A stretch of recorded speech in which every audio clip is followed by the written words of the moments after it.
Hi, good morning everyone. Let's get started with the next topic for this tutorial, which is on the roles in SAP security. In this particular topic, we'll talk about the different roles in SAP security. Role basically is the group of profiles, menus, transactions, reports, user assignments, and personalization. Roles are defined in transaction PFCG. There are multiple type of roles. First is the single role. Basically you have a parent role or a derived role in this category. Then you have composite role, copy role. The most important thing is the single roles, and under the single roles you have the parent role and the child role, that is the derived role. And composite roles are basically you have multiple roles clubbed in one role. So let's get into the derived roles.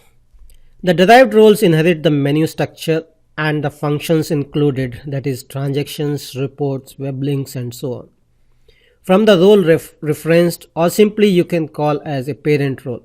So basically the derived role, they inherit all these things from parent role.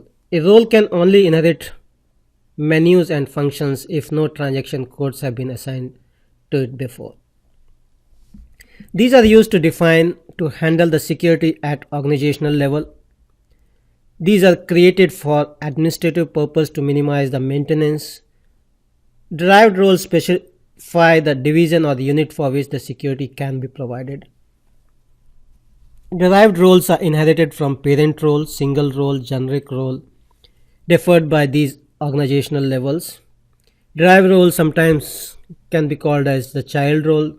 So basically you can design the organization security based on the derived role.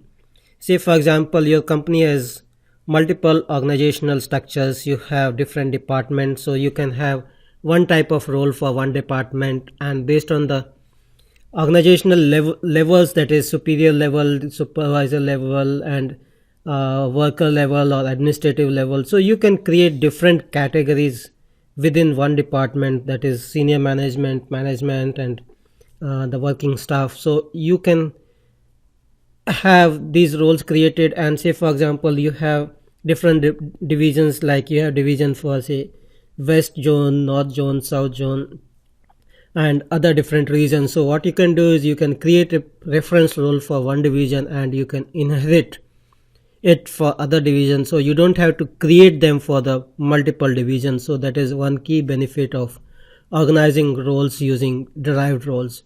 That is, you create for one division, and for multiple division you can just refer those roles, but you can specify a parameter, that is the division unit is XYZ for one division, another division it could be ABC. So like that is the only parameter which change. So it reduces the number of roles that need to be created, and it basically gives a better overview of the number of roles you have for your organization, and it gets better managed and organized. So that is one key benefit of derived roles. There are other ways you can organize these roles. So basically what we have seen is that the higher level passes on its authorization to the derived role as default values, which can be changed afterward. Organizational level definitions are not passed on, they must be created anew in the inheriting role. User assignments are also not passed on. So here in this figure you can see the reference role. You have the different org structures. You have for one org structure you have multiple derived roles. So this way you can have your structure created, and by keeping it referring to the reference role as well.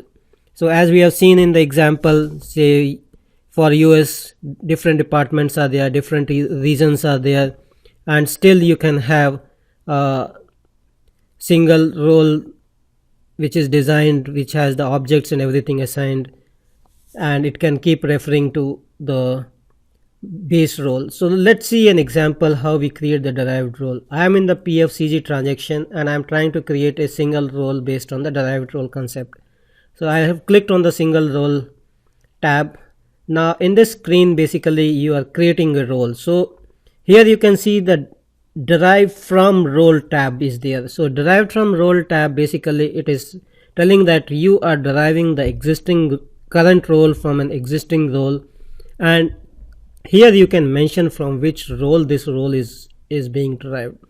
So let's select a particular role from which we want to derive this role. So based on the org structure that is created, based on the different roles that is existing, so we'll select one role which is a master or the parent role for this particular role, and I'll just select okay, derive it from the imparting role. So the existing role that I'm trying to create is derived from this particular role. Okay, just we'll need to give some description of this particular role. Okay, so here I'm telling this is a derived role example, and I'll just save this particular example. Now you can see that the role has been designed. The menu, you can see the menus have been inherited. Just I'm clicking on this, you can see that these are the two menus which are inherited. Okay, so these menus are inherited from the parent role that we used. The auth tab, the authorization tab, you can see is red. So what we need to do is we need to go to the change authorization data under this category.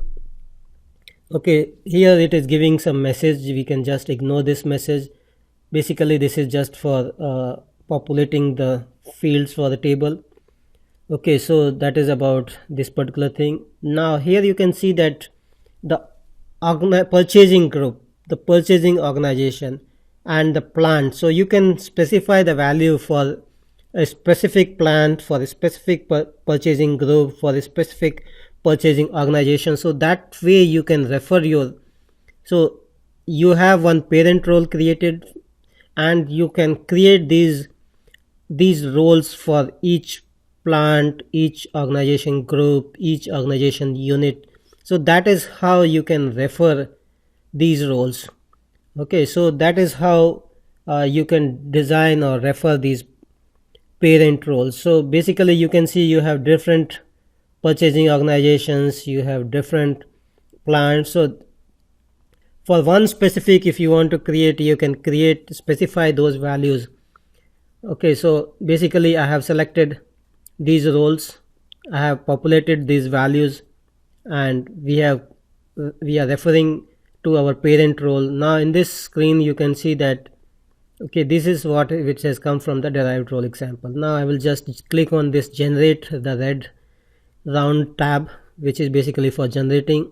I'll just save it and click on the save button. I'll go press the back arrow and just click the generate tab again. Okay, so now this role is getting generated. Click on the generate tab. Here you can see that this authorization tab has turned green. Now I'll click on the user tab. You can see the user tab is red right now. So I'll just enter some user, and I'll just click on the user comparison. So just click on the user comparison again and just click on complete comparison. So you can see that the user comparison has turned green now. So basically this is how we populate and create the derived roles, and this is the objective of creating derived role. Okay, that's all actually I wanted to cover in this particular training session. Thank you for joining and have a nice day. Bye bye.